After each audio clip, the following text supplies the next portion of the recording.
After being lost for 20 years, my sister was finally recovered. My parents showed her more affection and openly disdained me. One eerie night, I uncovered her sinister nature. She whispered to me, "Sister, you are under a curse." Upon reaching home, I noticed a young girl standing at the entryway. Her hair was done up in a braided pigtail that hung to her chest, secured with a red ribbon. "Cease." "Sister." At the sound of my voice, the girl looked my way, tears streaming down her face. "Sister." She rushed to embrace me. "Sister, I've come back. We are twins, with me being born a minute before her. I was named Jiang Shiren, and she Jiang Shirlu, signifying peace and joy. At 5 years old, while out with our mom who was fetching snacks, we sat near the entrance. A boy nearby got ketchup on my clothes. As I wiped it away and looked up, it seemed my sister had wandered off following someone. I chased after her, but to no avail. With no cameras around, her whereabouts remained a mystery. 20 years had passed, and now we were reunited. Turning to our parents filled with joy, I was met with their dark, troubled expressions. Confused, I asked, "What's wrong?" My sister, feeling slighted, hid behind me. "Sister, Mom and Dad, they don't believe I'm their daughter." "How is that possible?" I recognized her almost instantly. Though her features had filled out, her eyes and eyebrows hadn't changed, and the familiar red mole on her lower jaw was unmistakable. "Dad, Mom, this is my sister, Jiang Shirlu." I took the DNA test report out of my bag. As soon as my sister reached out to me, we had the tests done. Today, after getting the results, I had her come directly here to see Mom and Dad, and I hurried back from the hospital with the report. Mom and Dad's expressions changed as they looked at each other. Mom's eyes filled with tears, hardly believing. "Is it really Lulu? Has Lulu come back?" Dad also teared up. "That's wonderful. Sister, how have you been all these years?" My sister's gaze fell to the floor. "After I got lost, an old woman took me in. They were poor and I often went hungry. She had a grandson who was always served first. I got only his leftovers, and he would hit me if he got angry. My heart ached with guilt for her. I couldn't fathom how she had managed all these years. It's all right now." I embraced her. "Our family business has gradually improved over the years. Dad has passed the company to me, and now that you're back, we sisters will manage it together. The future holds good days for us." "No way." My mother pulled me aside. "Lulu just got back and doesn't know anything about the company. Wouldn't she just slow you down?" She gazed intently into my eyes, resistant to the idea of letting my sister join the company. I nodded subconsciously. "All right." Just then, my younger brother Jiang Hui, who is a senior in high school, returned from school. He regarded Jiang Shirlu with caution. "Xiao Hui, this is your second sister, my twin," I explained. "Look at this bumpkin. Her clothes are hideous." Jiang Hui sneered and turned away. "She's not my sister." I stiffened. Zhang Hui. "Apologize to your second sister now. And you think you can boss me around? This house will be mine. And when I take over the company, I'll throw you out onto the streets." Mom stepped in, admonishing softly, "Don't talk like that." I sighed deeply. My parents had been devastated when my sister went missing, and only began to recover after the unexpected arrival of my brother, whom they overly pampered. I gave my sister a reassuring glance, signaling her not to worry. Unexpectedly, she stared at Jiang Hui and then suddenly screamed. Jiang Hui fell to the ground, howling and rolling around, his face and neck erupting in what seemed like a rash, with worms wriggling beneath the skin, making the area red and swollen. His face looked like it was on the verge of bursting with pus. Mom and Dad, taken aback, their faces ghastly pale, rushed to embrace Jiang Hui. My hand shook as I pulled out my phone. "I'm going to call 120. "Don't you dare call," my mother sharply interjected. Reluctantly, I put the phone away, feeling a growing headache. I couldn't fathom why we weren't rushing Jiang Hui to the hospital. In my mother's embrace, Jiang Hui was writhing in agony.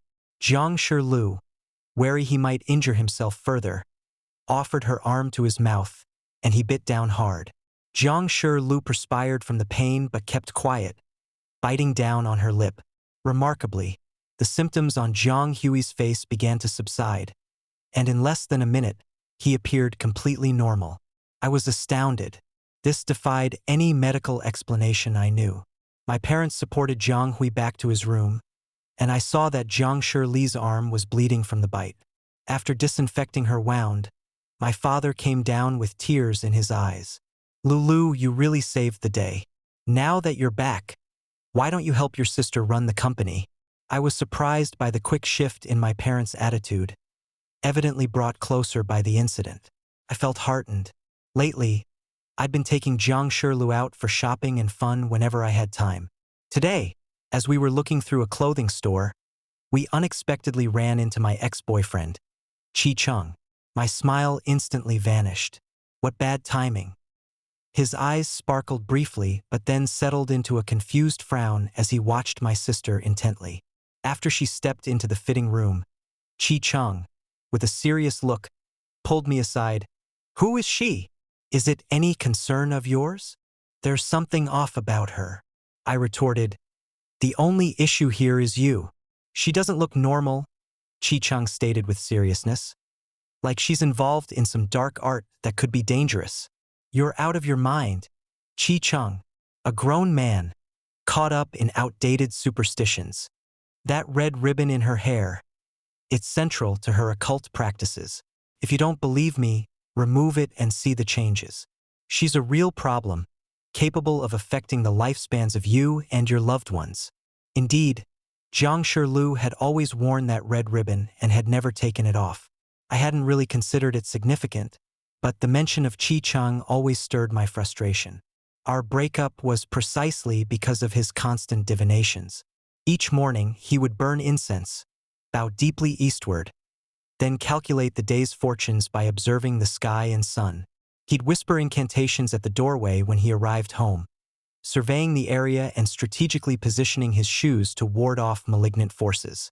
He even had a rule about not using the bathroom between 2:30 and 3 a.m., claiming that was when yin energy was at its peak, and disturbing it could negatively impact one's lifespan.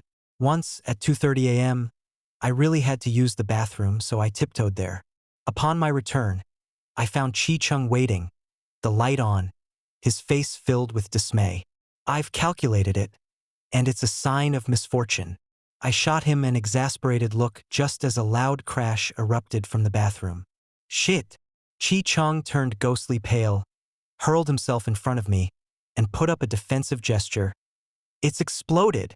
We're going to die! Get behind me! Startled initially, I quickly realized what had happened and irritably smacked the back of his head. It's just a burst water pipe. Yet afterward, Qi Cheng persisted in forbidding me from bathroom visits at midnight. Utterly ridiculous. He wanted to control everything, even people's bathroom habits.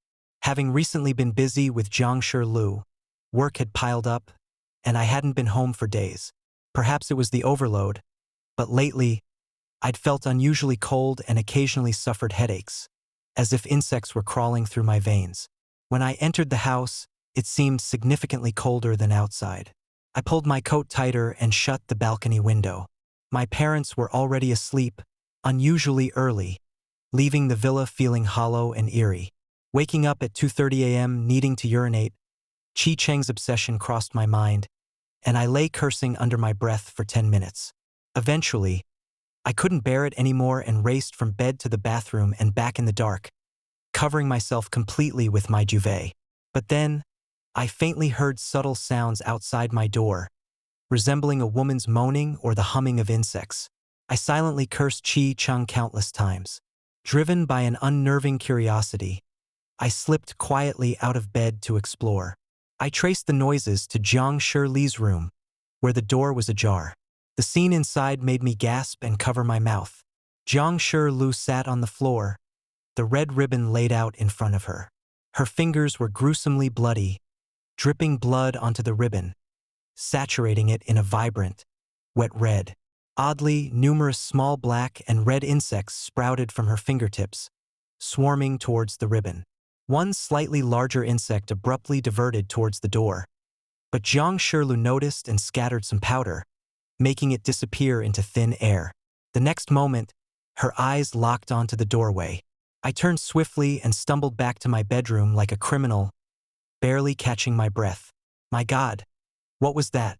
Is my sister actually a monster? Or is she a fraud who swapped the DNA report? How could such a monster exist? In a panic, I repeated the core socialist values under my breath and rushed out early in the morning to find Chi Chung. I told you she was trouble. Do you believe me now? I sank into a chair, staring blankly ahead.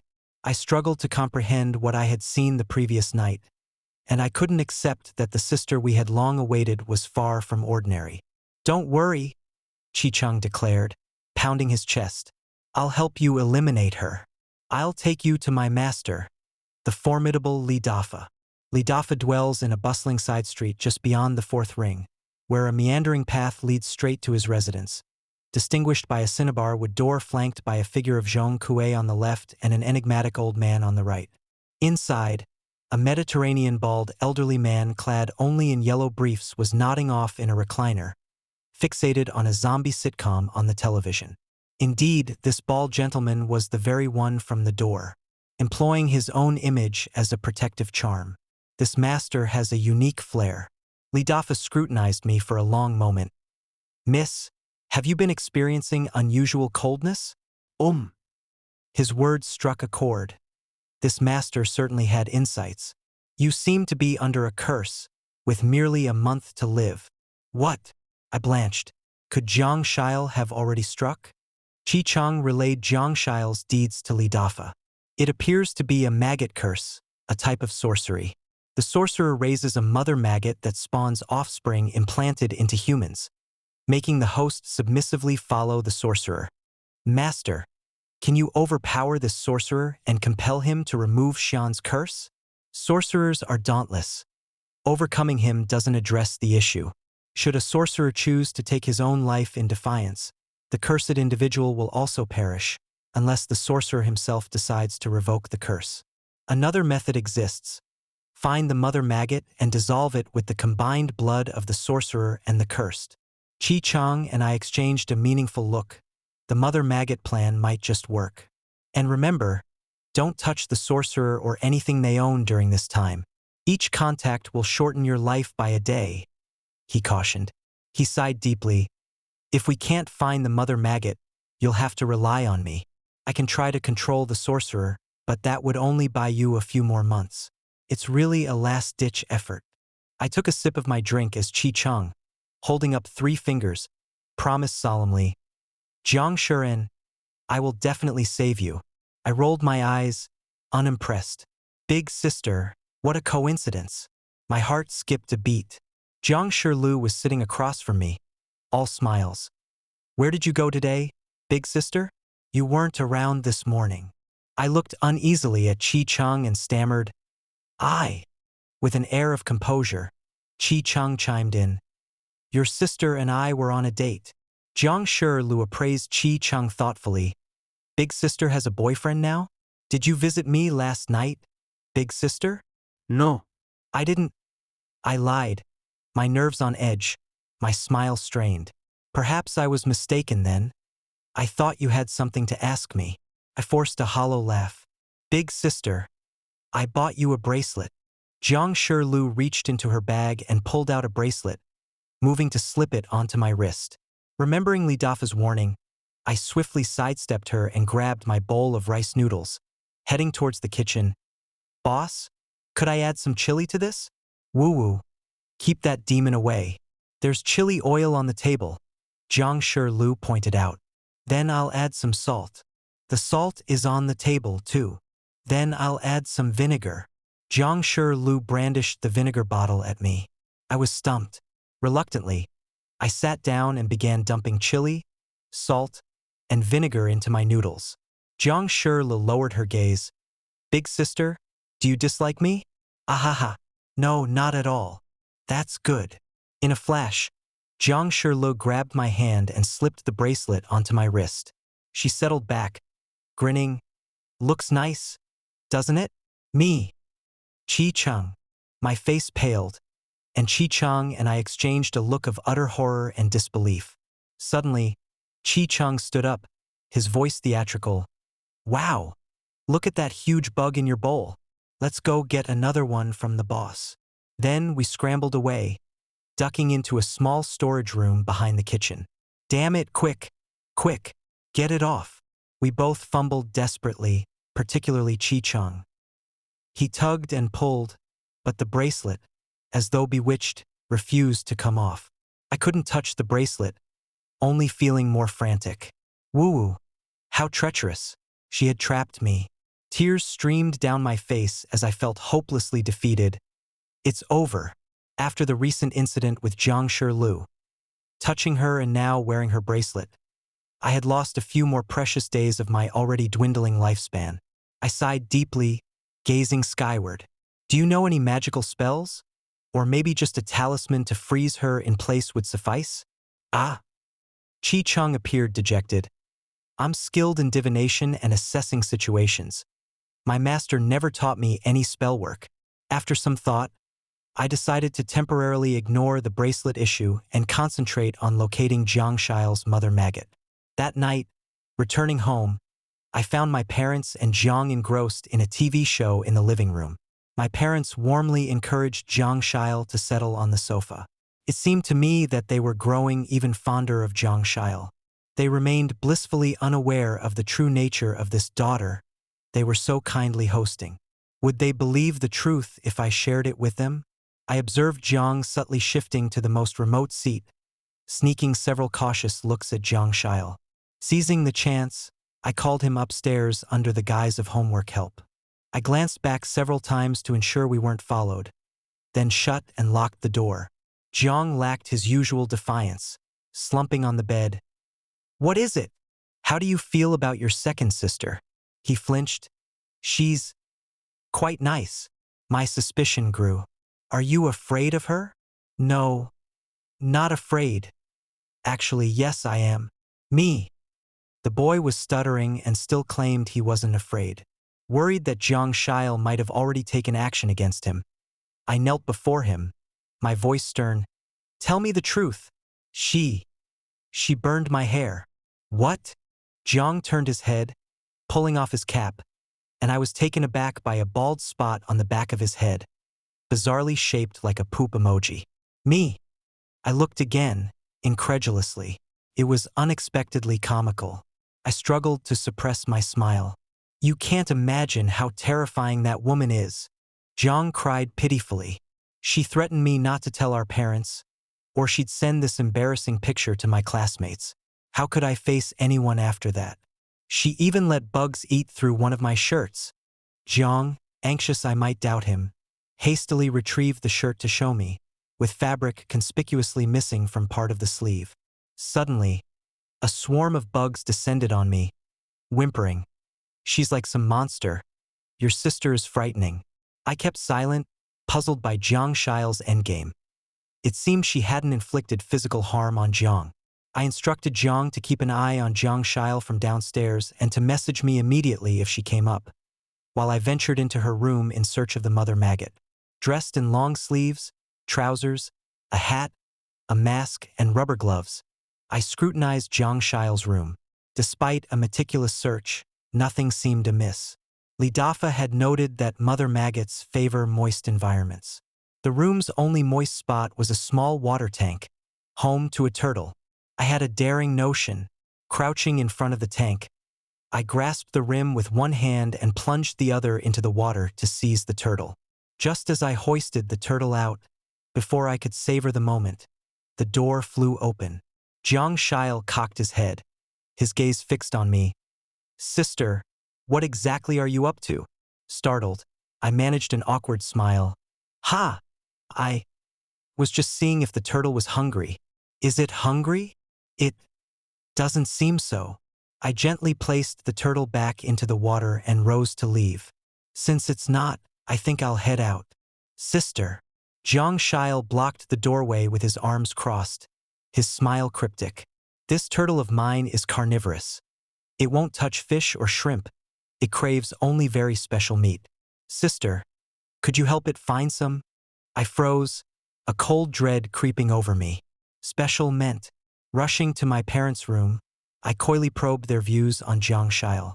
She's quite remarkable, bright and competent, lauded by many at her company. No.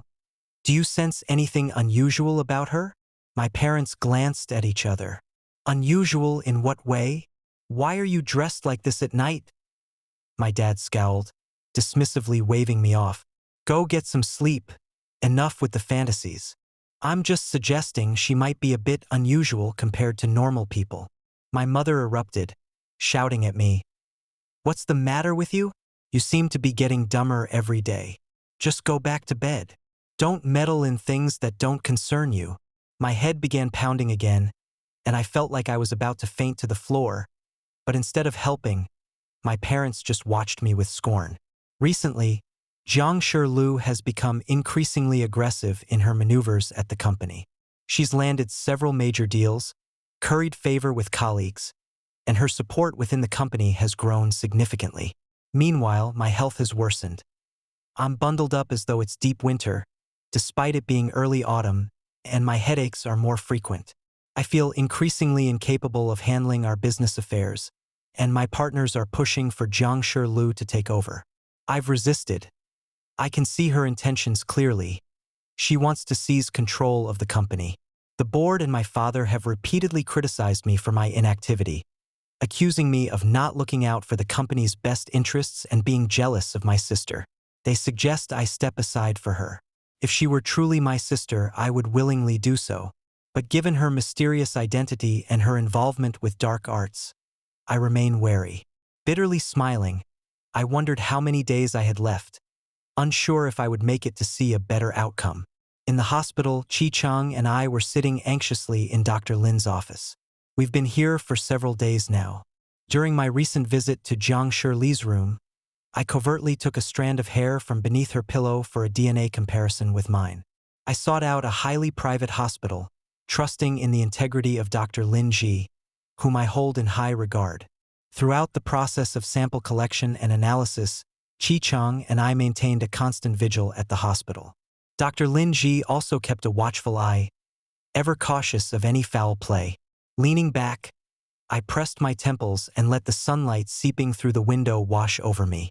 Qi Chang paced the room, his eyes red with worry. Rest easy. I've already coordinated with my master. He's prepared everything. Once we get that report, we'll take Jiang Shail down.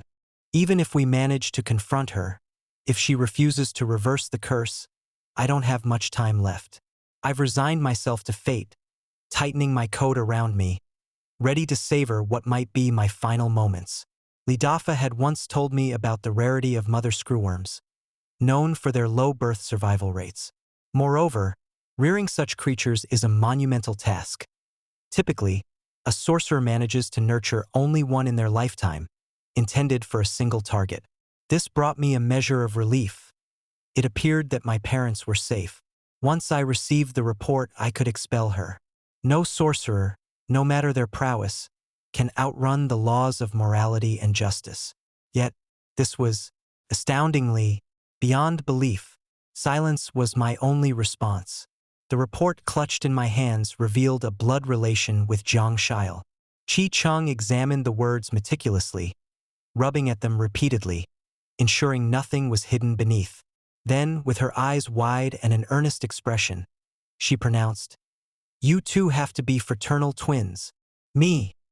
In the park, Qi Chang and I sat quietly on a stone bench. The path, rarely trodden, offered a serene retreat for us to clear our thoughts. Suddenly, Qi Chang looked upwards, his eyes tracing the sun's path across the sky. Today, the sun aligns perfectly with the northern palace, heralding excellent fortunes, he declared. I could only respond with silence. Even now, amidst everything, he was caught up in his calculations. In an instant, a van darted to our side, and with a dramatic flourish, Qi Chang was abruptly yanked aboard before it sped off. Me. Once again, you've misread the signs, my friend. All this bold as brass under the midday sun. Rising hastily, I sprinted after the van, which paused, reversed, and I caught snippets of irate swearing from inside. Wrong! Moments later, they hauled me aboard as well. Me. Honestly, what kind of kidnappers leave you with your phone? I eyed my phone, silently attempting to alert the police. But before the call could connect, we arrived. The driver swung the door open, ushering us out. Me. Really, what kind of kidnapping covers such a laughably short distance? Just a stone's throw away, yet here we were, abducted in a van. Today's robbers surely know how to put on a show. Led to a serene lakeside, my mind raced through visions of crime dramas set by murky waters. But instead, I saw a tent neatly pitched with two small tables set out front, adorned with an array of bottles and jars.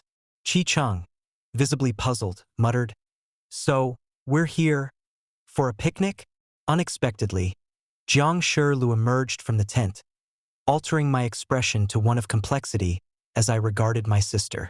Today, Jiang Shilu seemed different. Her demeanor was serious and foreboding.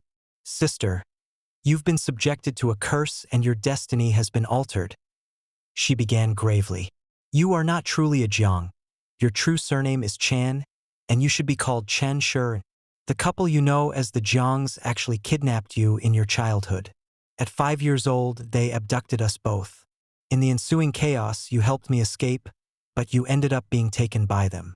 They manipulated your memories, reshaping them so you would see them as your parents and believe that I was the one taken by villains. They envied your fortunate fate, so they cursed you to follow the Jiang family's commands, exploiting you to bring prosperity to their family. There's also Jiang Hui. When he was 8, they exchanged your fates. After 10 years, when he reaches adulthood, this swapped fate will solidify permanently. He will take over the company, and you will become disposable to them, destined to die quietly. Since the day I arrived at the Jiang household, the Jiangs knew I couldn't possibly be their daughter, which is why they were so hostile toward me. But you presented a DNA test, demonstrating your trust in me. With Jiang Hui only a month away from becoming an adult, they didn't dare stir your suspicions and disrupt their precious son's plans, so they were forced to feign acceptance of me. Before you came back, they had already issued warnings and threats against me, and even covertly tested me with sorcery. Out of necessity, I pretended innocence, telling them how my previous hardships with poverty and hunger made me desperate enough to toil like a beast of burden in exchange for their mercy. Furthermore, the medical crisis that struck Jiang Hui was orchestrated by me in secret. Believing that my blood miraculously saved their son, they became even more eager to have me stay. I stood there, dazed, as she detailed the whole series of events. Regaining his composure, Chi-Chung inquired, "Your red silk scarf?" Jiang Shiel looked down somberly.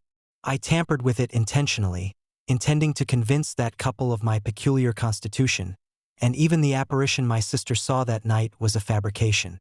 I had applied a hallucinogenic fragrance on her in advance. Those who inhale it for a prolonged period and then see something red are prone to visualizing the most fantastical scenarios. My objective was to sow seeds of doubt in my sister, provoke her into disparaging me before the couple, and stir up their discontent towards you. I orchestrated everything to come to the Jiang family to rescue you from this dire strait, but I couldn't locate where they placed the mother maggot. My only recourse was to ingratiate myself with them, to appear more valuable than you, more docile and easier to manipulate, compelling them to transfer the curse from you to me, at which point my master would incapacitate them. This bracelet. I raised my arm, gazing at the silver bracelet encircling my wrist. This bracelet is imbued with charms that repel evil, designed to mitigate the curse affecting you.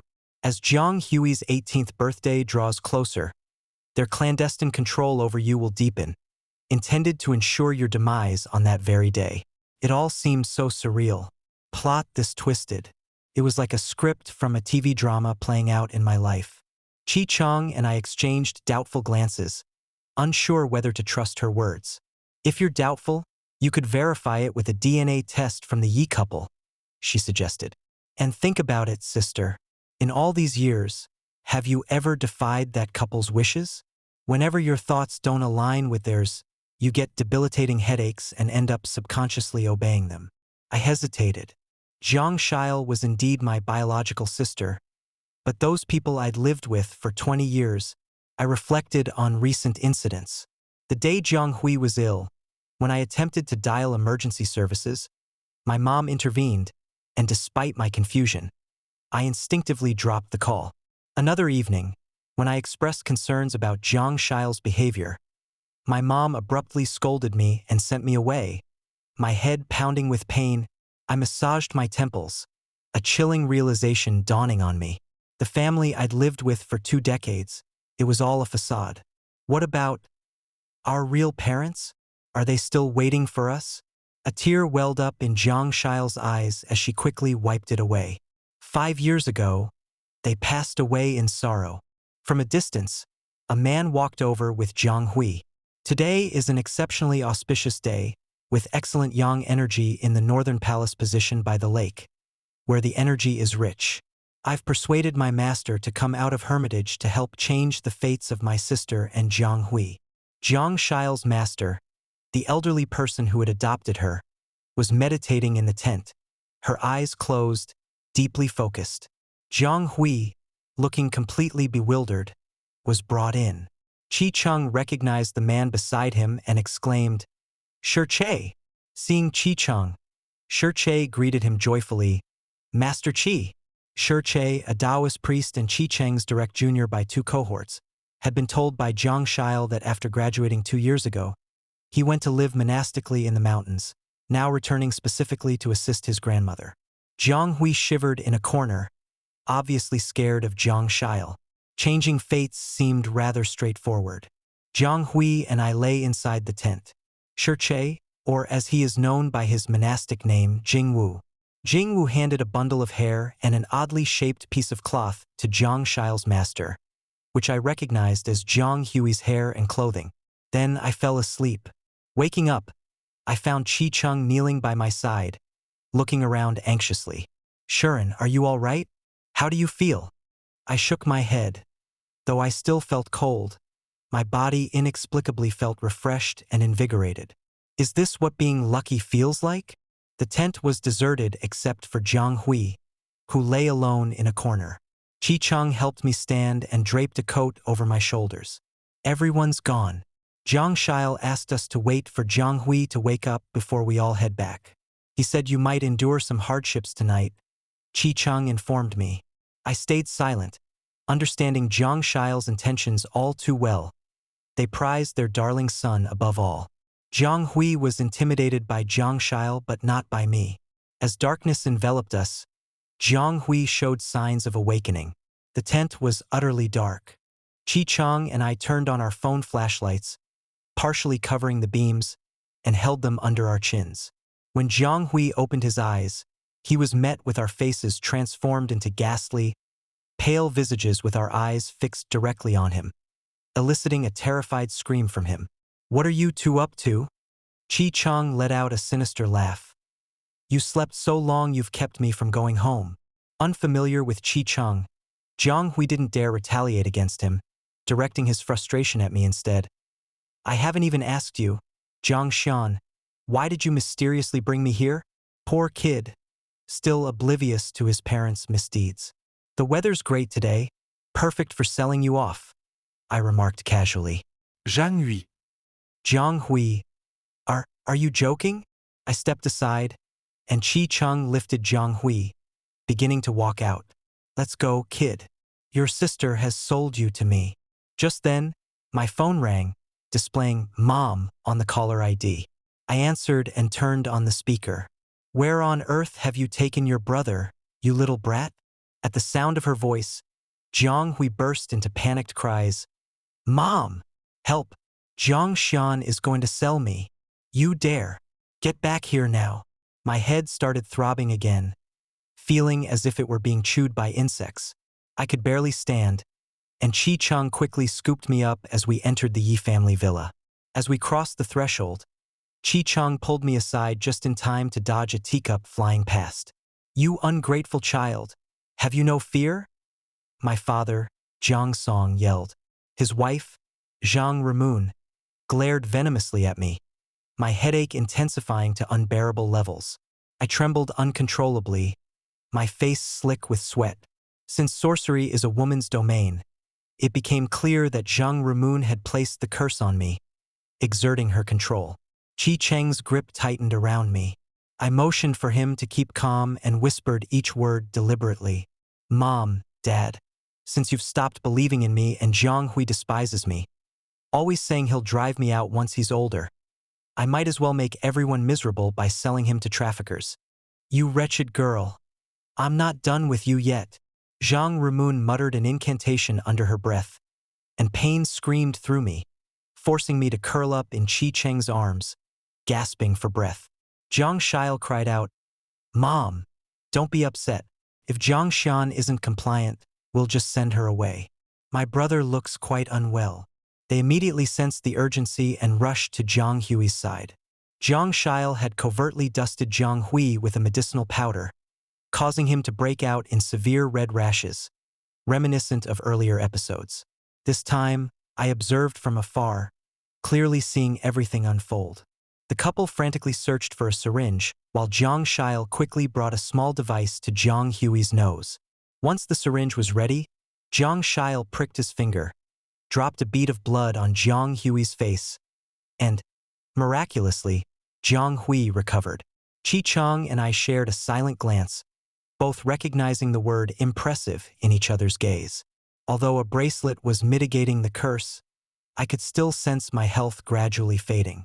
Fortunately, Zhang Rumun had instructed Zhang Xiao to visit me on the night of the 14th and told us to remain in our bedroom and not venture out. We knew her plans were about to unfold. Zhang Song and Zhang Rumun deemed Zhang Xiao more valuable than me. Given his growing clout within the company, he could bolster their son's influence. Their intention was to rid me of the curse and transfer the screwworm into Zhang Xiao. With just 2 days until the 14th, our preparations were in full swing. Zhang Xiao had enlisted his master. Shi Limei and the young Taoist, Jing Wu, were ready to assist. Qi Cheng, taking no chances, had also invited Master Li Dafa for a consultation. To everyone's surprise, the moment the two masters met, they began to butt heads. After addressing the necessary matters, their argument escalated. Li the charlatan, what brings you here? Hey, dead eyebrows? Who are you calling a swindler? Our Li family has been a respected lineage of Taoist priests for over a century. Your Shi family are the true impostors. Our Shi lineage has long been esteemed guests of the aristocracy. Your minor tricks are merely embarrassing. The two elders bickered incessantly. In the meantime, Zhang Xiao chased after Jing Wu. Shi Che, are you getting enough to eat up in the mountains? Please, call me Jing Wu. All right, Shi Che, is it cold in the mountains? I'll get you some clothes. It's not cold on the mountain. Then, Shi Che, doesn't it get boring staying up there all day? With a detached smile, Jing Wu replied, a cultivator like myself doesn't succumb to boredom. Zhang Xiao glared at him. All right, Taoist brother, keep to your slow cultivation. I watched them from my stool, smiling, and it struck me how right this all felt. Whether or not we succeed, I have met many intriguing individuals and witnessed remarkable events at the twilight of my life. Yet, I can't help but feel unresolved. If we fail and the villains continue to live well, who will redress the grievances of me, my sister, and my biological parents? I wanted to comfort him, but my thoughts were a jumbled mess. Wrapped in multiple coats, I still shook from the cold, unable to form a complete sentence. Qi Cheng held me close, his usual humorous, easygoing nature silenced. A cold tear slid down my cheek as I nestled in his warm embrace. That evening on the 14th, Zhang Rumun, under the guise of kindness, duped Zhang Xiao and me into drinking water spiked with sleeping pills. We drank as told but discreetly spat it back onto a towel we had ready. Soon, I heard Zhang Rumun chanting a sequence of odd incantations. Shortly thereafter, an unusual feeling overcame me, a searing pain that shot from my feet to my head. Fighting through the pain, I felt my fingertips pierced, a bizarre energy pulsing from my crown to my fingers. Then, my body felt an extraordinary lightness. It had worked. In an instant, Jiang Shile sprung into action, thrusting Zhang Rumun into the formation below the chandelier. Shi Limei and Li Dafa emerged from the restroom, together entrapping Zhang Rumun in the formation. Jiang Song, guarding the door, heard the disturbance and attempted to intervene but was restrained by Qi Chang and Jing Wu. Zhang Rumun laughed maniacally. Well, you planned this well, but what good does it do? Even if you've extracted the male screwworm, you won't locate the mother screwworm. Jiang Shan's death is inevitable, ha ha ha. Are you talking about this grotesque creature? Jiang Shile's turtle clutched a plump, pale entity in its jaws. Today, I faced this mythical creature for the first time. It boasted a maggot's body topped with a fly's head. As it wriggled, each movement oozed a glob of viscous, off-white fluid. Overcome, I leaned out the window, succumbing to a bout of violent retching. This creature can't outrun my turtle, skilled in tracking its scent. Qi Chang and Jing Wu secured Jiang Song, pushing him to squat in a corner of the room. Jing Wu applied a yellow talisman on the screwworm, drew blood from Zhang Rumun and me, and watched as the creature dissolved into a puddle of milky fluid. He then dusted some powder over it, erasing all traces of the liquid. Qi Chang steadied me, and I raised a thumbs up. Incredible, truly the work of masters. Qi Chang.